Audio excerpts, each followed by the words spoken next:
flas për teatrin.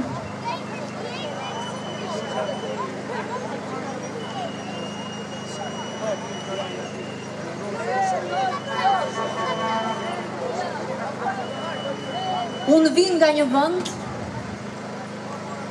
për cilin do doja të ishte folur në shesh, sepse ai vend meriton të jetë pjesë e zemërimit dhe të drejtave që kërkoni dhe ju sjellin këtu çdo natë. Ai vend është Patos Marinza, me fushat e tij të naftës, ku kam punuar breza gjyshrish, prindrish, vëllezërish dhe motrash. Pasurit natyrore janë në kontrast me gjendjen e njerëzve. Me papunësinë, me pensionimin e parakohshëm, pasojë e administrimit të keq të pronës shtetërore. Më të rinjt pranojnë kushtet e një mesjete moderne që kompanitë e huaja i detyrojnë. Drejtësia bëri sikur heton evazionin fiskal shumë vjeçar të Bankers Petroleum. Por jam sot këtu për një tjetër vend që mu bë po aq i dashur sa Vendindja, teatri. Por nuk do të merrem me kujtimet. Do të merrem me pas teatrin. Pas teatrit njerëzit u ndanë në ata që u zgjuan dhe në ata që thanë. Teatri, qa është kjo gjëja? Nuk është halli ynë. Pas teatrit, në zonat e mbrojtura, si qendra historike, në Tiranë, Durrës, Vlorë, Korçë, morën hovë për bindsha betoni, për të nxitur një pakicë të pasurohet më tej, dhe turistëve të thuhet se bëhet jetë më se normale në këtë vend. Pashka se 80% e popullsisë jeton për mbijetesë. Nuk ja del të sigurojë një streh me kursimet e një jete të tërë. Dhe sa për t'u zbavitur, i mjafton një kafe ujë në ditë. Pas teatrit, u dogjën hektar pyesh në Darzez, Pishporo, për t'i bërë gati për resorte për kushterët albanez. Ndoshta jo është luksos sa projekti Zvërnecit, por prap, askush nuk e di çfarë do të bëhet me detin, rërën, pishat dhe erën, që s'ka kush t'i mbrojë në plazhin tim të fëmijërisë. Kanë shkatëruar pyet një lloj si bibliotekat, që s'kan që duen më, sepse fëmijët po ikin, do ikin, bashkit do të shkrihen. Kështu që as varrezave nuk ju dihet, po për të vdekurit tanë, kush do kujdeset?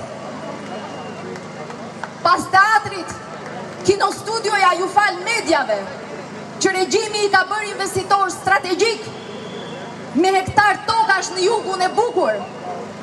Mediat që thoni se duhen bojkotuar, por nuk jazini emrat me gojë. Atyre klaneve, atyre top kanaleve, neokolonialistëve barez, e të tjerë. Goditini, bojkotojini, aty në pikën e tyre më të dobët. Goditini tek plerat e propagandës që s'ka incenerator t'i djeg. Bojkotojini tek Big Brotherat dhe firmat VIP, sepse ata besojnë se është ignoranca juaj dhe dembelizmi juaj historik që u agjeron lekun, biznesin, spektaklin, madhështin, që pastaj të bëjnë biografin tuaj, të shpifin për ju dhe të thonë se ju nuk meritoni më shumë se një kafe në ditë dhe një ekran telefoni për të vrarë kohën. Kanë vite që e besojnë këtë dhe ja kanë parë hajrin. Për Zotin ja kanë parë hajrin. Që ju të mos kërkoni më shumë se një qebaptore në shesh U krijua nata e bardha, e kujtoni? U krijua festivali i dritave, u krijua industria e koncerteve, Rama Veliaj, e bën pjesë të programit të tyre politik për kapjen e qytetit dhe mbajtjen e pushtetit. E pra, Kanye West ishte thjesht pavitja radhës për ta me pak më shumë arrogancë. Pas teatrit, janë artistët që i kishim quajtur ajka e kombit. Dhe që për një kohë të gjatë do t'i kujtojmë si turpi që do t'i mbetet në ballë shoqërisë, sepse besonim se edhe ata ishin shoqëria dhe do ishin në krahun e saj, kur politika do të godiste, do t'i korruptonte, do t'i zhvishte nga profesioni dhe do t'i bënte të papërfillshëm sa për një pjatë supë a një kredi të butë. Pas teatrit, Akademia e Shkencave ju dorëzua ministrit Ramiz Alis, Skënder Gjinushit.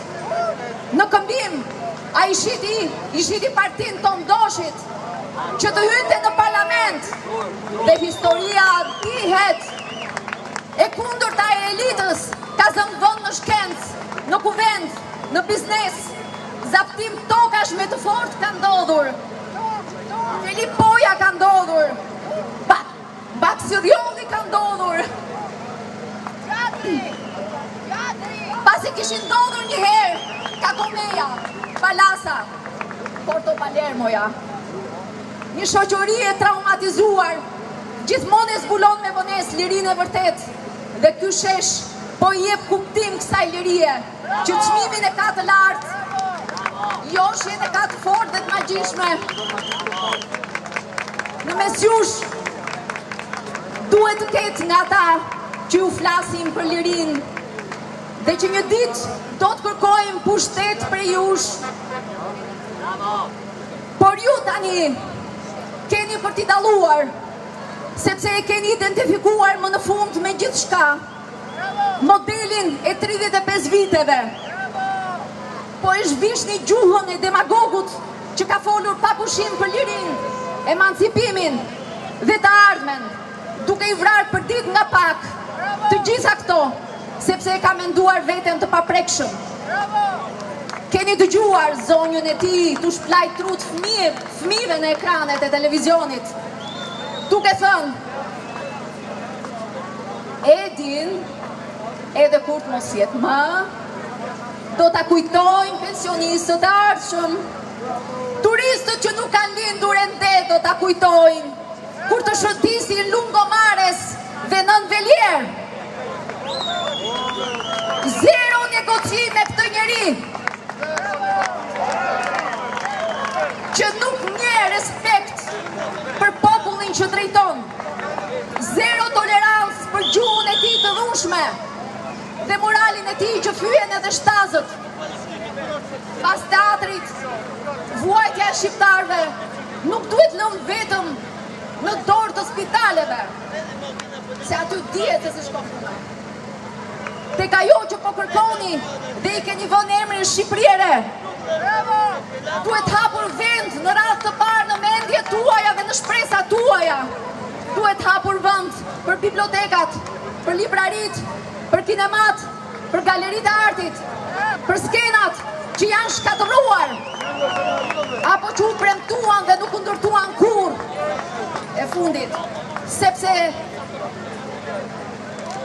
udhëhiqemi nga një njeri që merr kënaqësi kur po shtron tjetrin, nga një njeri që me shpurën e të ngjashmëve si ai, qeveris duke mashtruar, duke përçmuar kulturën shqiptare, i kapur pas kultit për artistin e huaj dhe turistin e huaj.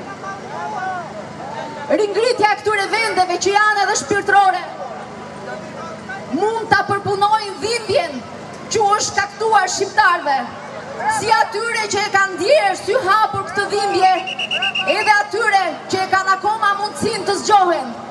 Revolta juaj do t'i zgjojë edhe ata një ditë. Zemërimi juaj drejt po se po, dhe dashuria juaj.